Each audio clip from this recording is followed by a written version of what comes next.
Greetings. It is our pleasure to present dry cells in this short video. Now, dry cells are discussed in Form 4 in the topic electrochemistry. We begin with some history that the very first dry cell was developed way back in the year 1886 by a German scientist that is called Carl Gassner. This guy got some hint from the famous Leclanche or Leclanche, who was able to develop a wet zinc carbon battery way back in 1866. Then again, in the year 1887, we also had a type of dry cell by a Japanese, Sakizo Yai. So, even with the invention of the alternating current, that is AC, dry cells are still with us, and they are mainly used in radios, watches, clocks, flashlights, and even in electric bells. We will now move to the disadvantages and advantages of the dry cells. We begin with the advantages. So the advantages of dry cells, I am able to list two of them.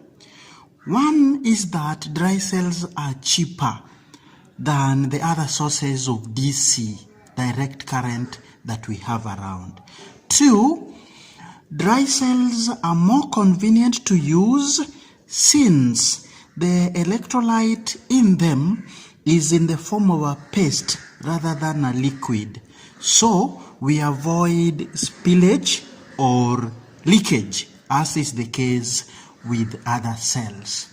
For the disadvantages, we again have two. One, the voltage of dry cells actually decreases with use. So at times you find that your flashlight becomes too dim to use because the dry cells will have had a very low voltage. Then two, zinc, which we will see is the negative terminal, is slowly converted to zinc chloride via oxidation. So due to this, the zinc casing becomes porous with time, and therefore the lifespan of a dry cell is very, very short. Let's now move to present the diagrammatic representation of the cell and see the components. So here is the diagrammatic representation of our dry cell.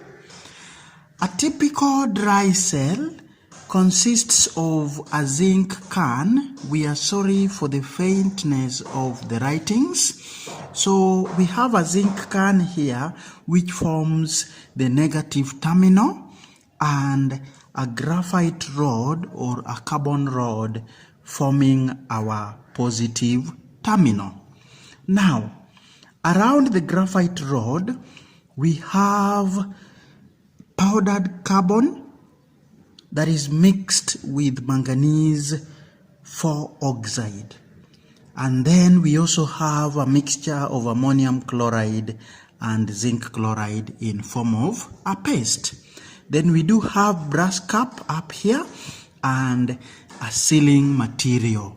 Now, what is the purpose of the powdered carbon and manganese 4 oxide?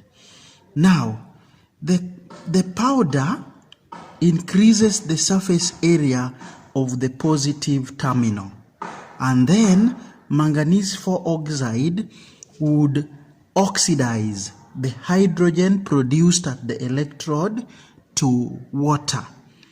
This way, we are able to prevent any bubbles being formed on the carbon terminal, which would reduce the efficiency of our dry cell.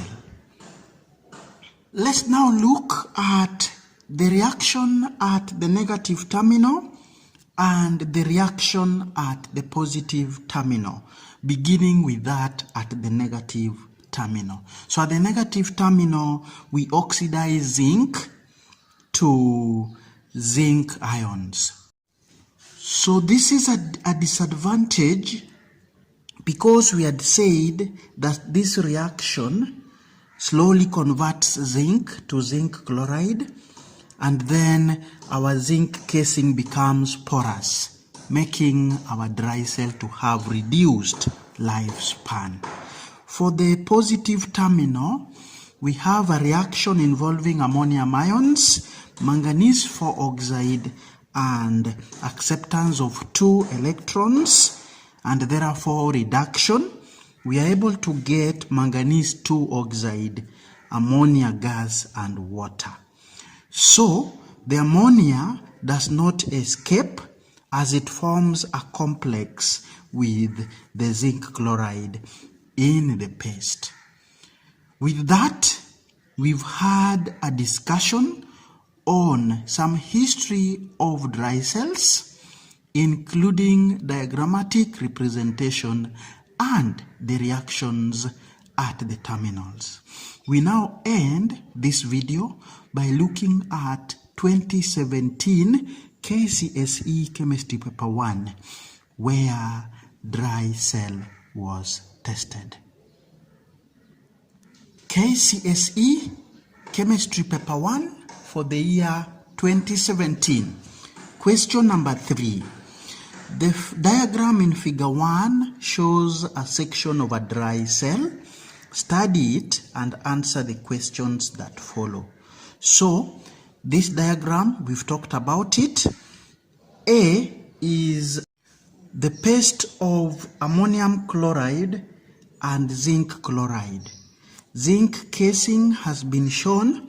Cardboard cover is here, the brass terminal is there, and then we have B, which should be the carbon rod, and then immediately surrounding the carbon rod or the graphite rod, we have powdered carbon and manganese 4 oxide, just as discussed in the first part of our video. So question 3A, name the part labeled or labeled B.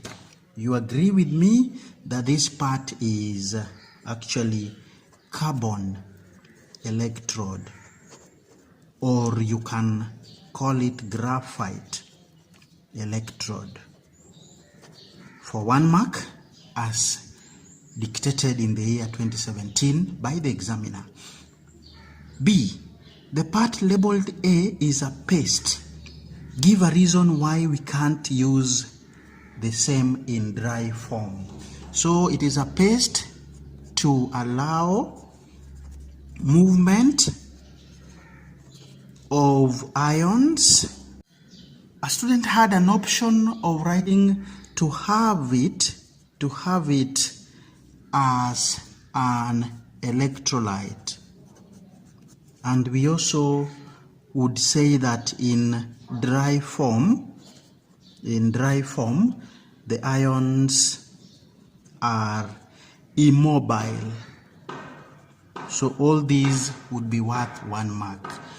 For the last part of the question, we are asked the purpose of the zinc container, and the answer is that it acts as the negative electrode, again for 1 mark. We want to thank you for being with us, and as usual, we want to wish you the best in your revision. Keep it the Kenyan Teacher for more.